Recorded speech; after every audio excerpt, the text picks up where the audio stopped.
If you live in the western part of Nigeria, you've probably heard of the Gen Z wives of Lagos. 4 women, 4 different lives. But one thing in common, they never blend in. They stand out. At every event they attend, the spotlight is always on them. Together, they own every room, laughing loudly, recording every move on their phones, spending lavishly, and making sure everyone knows, the Gen Z. Wives of Lagos have arrived. They say money makes you powerful, but in this world, power isn't about what you have, it's about who gets noticed first. These women are unbelievable. They argue in group chats but pose like best friends in pictures. They preach women supporting women, yet secretly compare designer bags and lifestyles. They really are the Gen Z wives of Lagos. Rich, loud, dramatic, and dangerously competitive. One is fighting to stay relevant, one is fighting to stay married, another is fighting to stay classy, and the last one? She's just fighting to mind her business. Their lives are a mix of soft life, silent shade, and subtle chaos. And somehow, we just can't stop watching.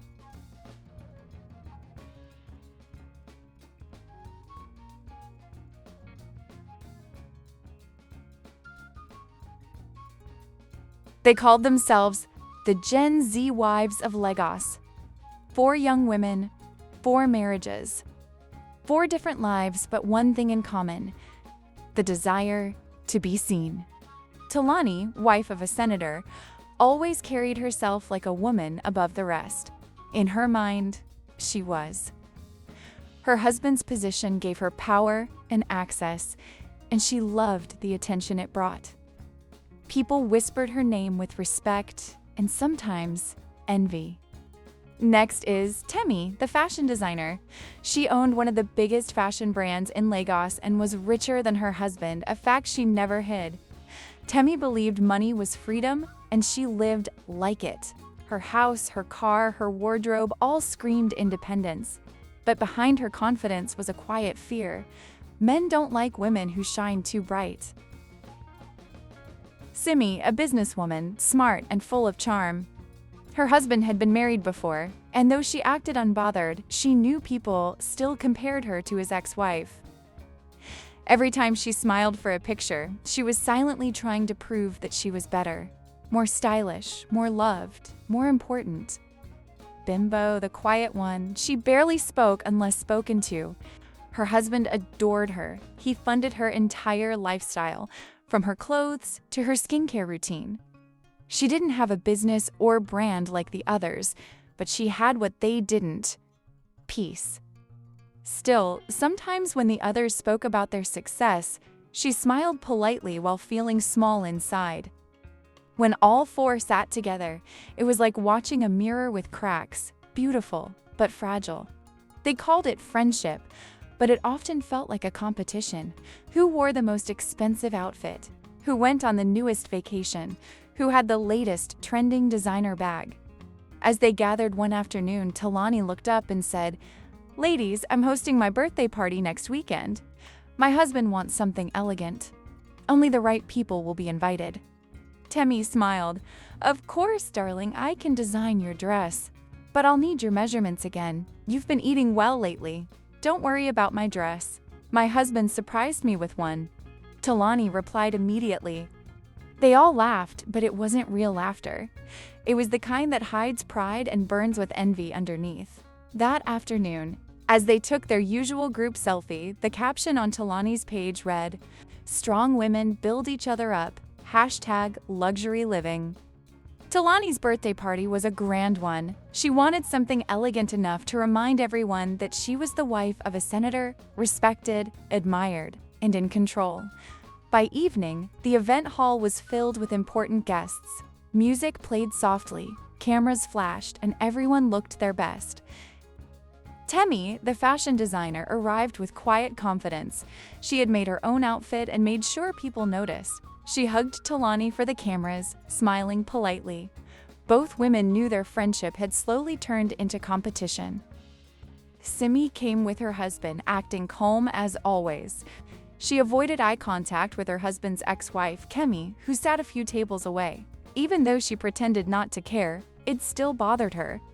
Bimbo arrived last, walking beside her husband who never left her side. He adored her openly and everyone noticed it. She didn't have a business like the others, but her peace and her husband's love made up for it.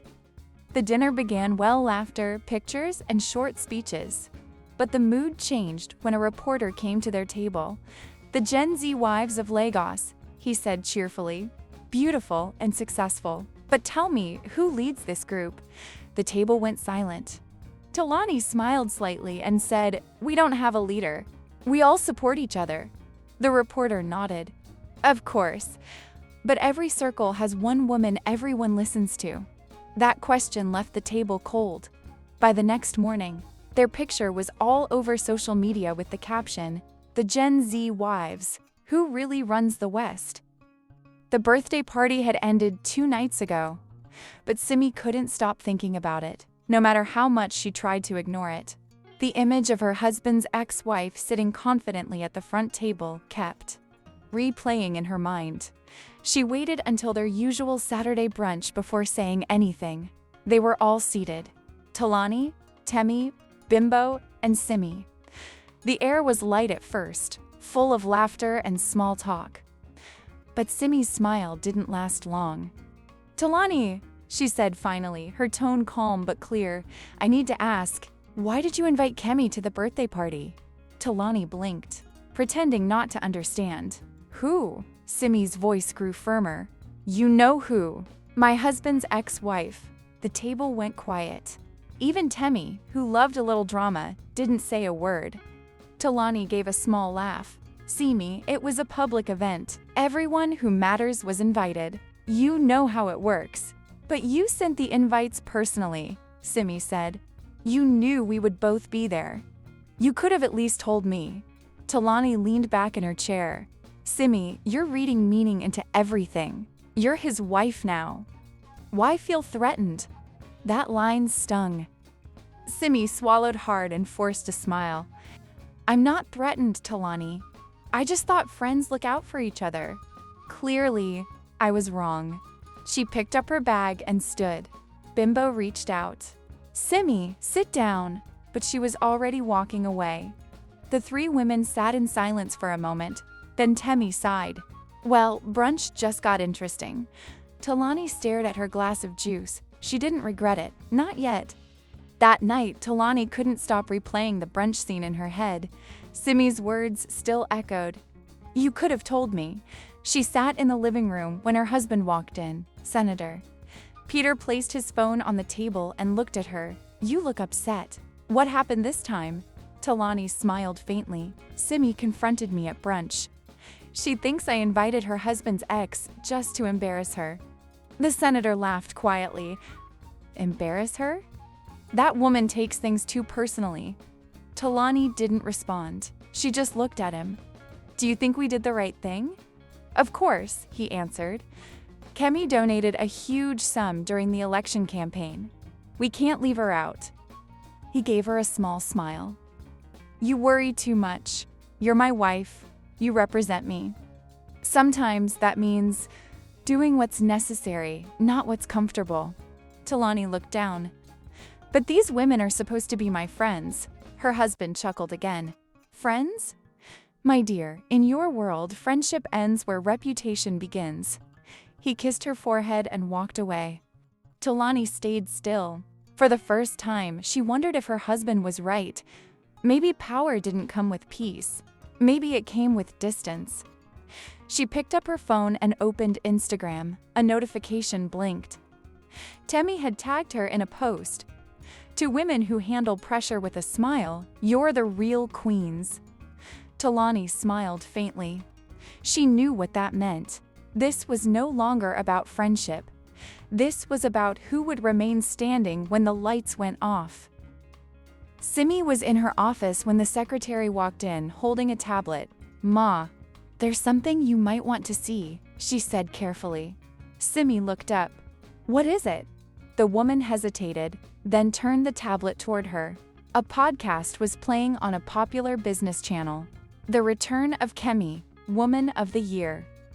On screen, Kemi sat gracefully, speaking with quiet confidence. I took a short break to focus on my mental health and travel, she said. But I'm back now, stronger and ready to continue empowering women in leadership. We heard you'll be launching your foundation, the Kemi Foundation. Kemi nodded. Yes, and I'm also partnering with some women here in the West on a mentorship project. You know, women supporting women. Simi's fingers tightened around her pen. The camera caught Kemi's poised smile, that calm, composed kind that never seemed to age. The secretary shifted awkwardly. Should I turn it off, Ma? Simi forced a smile. No, let it play. What shocked her most was seeing Tolani seated with Kemi throughout the interview. Simi knew those two were up to something. Maybe something good, maybe not. But either way, she had no intention of being part of it. Simi was driving home when her phone rang. It was Temi. Hey babe, you sound stressed, Temi said, her voice soft but lively. Where are you? On my way home, Simi replied. It's been a long day. Good, Temi said quickly. Don't go home yet. Meet me at the beach. I'm already here. Simi sighed, glanced at the time, then turned her car toward the Lekki shoreline. Temi was already seated. She waved as Simi approached. Finally? I thought you'd bail. Simi gave a small smile and sat down beside her. I saw the interview, she said quietly. Temi's brow lifted. Kemi Osibanjo? Simi nodded. Yes, she's fully back. And apparently, she's doing everything at once. Temi adjusted, watching the waves. You know, Lagos women. Once they return, they don't return small. She was sitting with Tolani in that clip, Simi added. Temi let out a soft laugh. Tolani loves attention. If bringing Kemi back in the spotlight gets her press, she'll do it. Simi didn't laugh. She stared at the water, her voice low. She shouldn't have invited her to that party. Not when she knew I'd be there with my husband. Temi turned to her, her tone gentler. You know what? Forget Tolani for today, let's breathe. You work too hard to let an old flame ruin your mood. Simi smiled faintly. For a moment, the world felt lighter, the sound of the waves covering everything else. Simi had just wrapped up a long meeting with her team at Simi's Signature Events, one of the top event planning companies in Lagos. The week had been tight. 2 corporate launches, 1 high-profile birthday, and a charity dinner for a bank executive's wife. She was about to take a short break when her secretary, Sarah, walked in. Ma! This one came in not long ago. What's that? Simi asked. Sarah glanced at the tablet in her hand and read it out loud. The Kemi Foundation is set to relaunch its women's empowerment program this season. We would love for Simi Signature events to handle the full coordination and planning. Warm regards, Kemi Osibanjo, founder, the Kemi Foundation. The Kemi Foundation? Simi asked quietly. Yes, Ma, Sarah replied cautiously. They said it's a major event, supposed to feature top female entrepreneurs and public figures. Decline it, Simi said flatly. Ma, tell them our calendar is full till next quarter. But Ma! No buts, Simi interrupted gently but firmly. We're not taking this one. Sarah nodded and left the office without another word. Simi leaned back in her chair, her mind spinning. She wondered why Kemi had chosen her company and what message that choice was meant to send. It was that time of the week again, the Gen Z wives of Lagos Yoga Day. The 4 women sat on their mats in sleek sportswear. Everything was peaceful, until Bimbo decided to talk. Simi, she began casually, I still don't understand why you rejected the Kemi Foundation job. If it were me, I would have cashed out and moved on. Business before beef, babe. Simi replied immediately, her tone sharp. That's because you don't know what it means to protect your brand. Some of us built something from the ground up, not from a husband's wallet. The room went quiet. Bimbo turned sharply, her calm expression gone. Excuse me? Simi smiled faintly. I'm just saying, maybe if you had a business of your own, you'd understand. Bimbo wasn't done. She let out a loud laugh. You're still bitter because your husband's ex is doing better and more influential than you. Instead of leveling up, you're here forming class. Tolani's eyes widened. Bimbo? Simi smiled. At least I have something to form with. What do you have, Bimbo? A husband's card? Because last I checked, you don't even have a brand to your name. You have nothing. Bimbo sat up, glaring. Wow, coming from someone who married a recycled man? You should thank that divorce. It's the only reason you got a husband at all. Temi gasped dramatically. Oh my God, not recycled, Tolani screamed. Can you two calm down? We're supposed to be relaxing. Relax? With people who think class means being a liability? Please, Simi fired back. Bimbo laughed dryly, and yours comes from insecurity. You can't even stand seeing that woman shine. The room fell silent. You could almost hear the air conditioning hum before another word could fly. Temi's phone buzzed loudly. Everyone turned as she glanced at the screen. Kemi Osibanjo just posted a picture, Temi announced, her voice cutting through the tension. The caption read, "Some bonds can't be broken, not even by time." And there she was, standing right beside Simi's husband. Simi's face went pale. She couldn't utter a word. Well, looks like the real show just started, Tolani said with a low tune.